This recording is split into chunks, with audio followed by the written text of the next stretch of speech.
Kagaya nga po mga idol kay Draymond Green, isa rin naman si Kyrie Irving sa mga players na nagkaroon ng malaking announcement sa All-Star Weekend. Pagkatapos nga nitong sabihin na gusto niyang sumali sa one-on-one tournament kapag ginawa ito ng liga, may isa pa nga itong ibinulgar na plano ngang gawin sa susunod na mga taon. Ito ay ang inaasahang paglalaro niya bilang parte ng Team Australia sa 2028 Olympics na gaganapin sa Los Angeles. Ayon sa naging pahayag ni Kyrie Irving sa media, nasa proseso na nga siya ng paggawa ng pinakamabilis na paraan upang makapaglaro sa Australia sa madaling panahon. Pero aminado siya, hindi ito magiging madali at napakadami pa silang gagawin para mangyari ito since may mga balakid nga siyang pagdaraanan lalo pat nakapaglaro na siya sa Team USA. Ibig sabihin malaki pa rin naman posibilidad na hindi siya payagan ng FIBA na lumipat. Lingid nga sa kaalaman ng lahat, pinagbabawal nga po ng FIBA ang mga players na gawin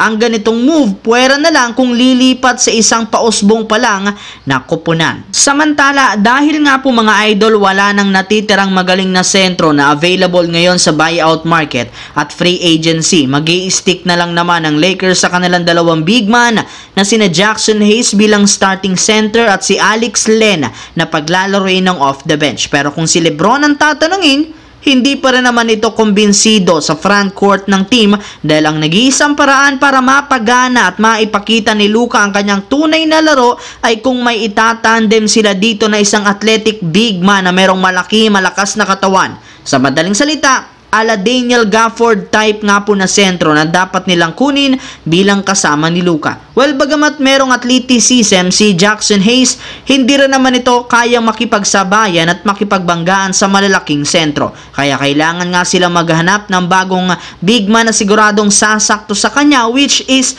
magagawa nila sa off-season pa dahil marami nga pong magiging available dito katulad na lamang ni Miles Turner na expiring contract na nga sa Indiana Pacers. Samantala, kung updated nga kayo sa kalagayan ni Kevin Durant, alam nga ninyo na malaki ang posibilidad na umalis na ito ng Phoenix Suns since kita na nga ninyo na palpak ang kanyang binuong bagong Big 3. At habang delikado ang kalagayan ngayon ni Durant, sinasamantala nga ito ng ibang mga players para makumbinsi na lupipat sa kanilang team. Sa katunayan, base nga po sa pinakahuling balita, may ilang mga players nga po ang nagsimula ng mag-recruit dito sa nagdaang All-Star Weekend. At isa dyan sa mga nabanggit na player na sumubok ay si Anthony Edwards na interesado nga pong makasama ito. Kung inyo nga matatandaan, napabilang ang Minnesota Timberwolves sa mga teams na nag-try kunin si Durant sa deadline, sadyang hindi lang naman ito natuloy sa ikli ng kanilang nagawang desisyon. Pero ayon sa balita, kahit hindi natuloy ang trade,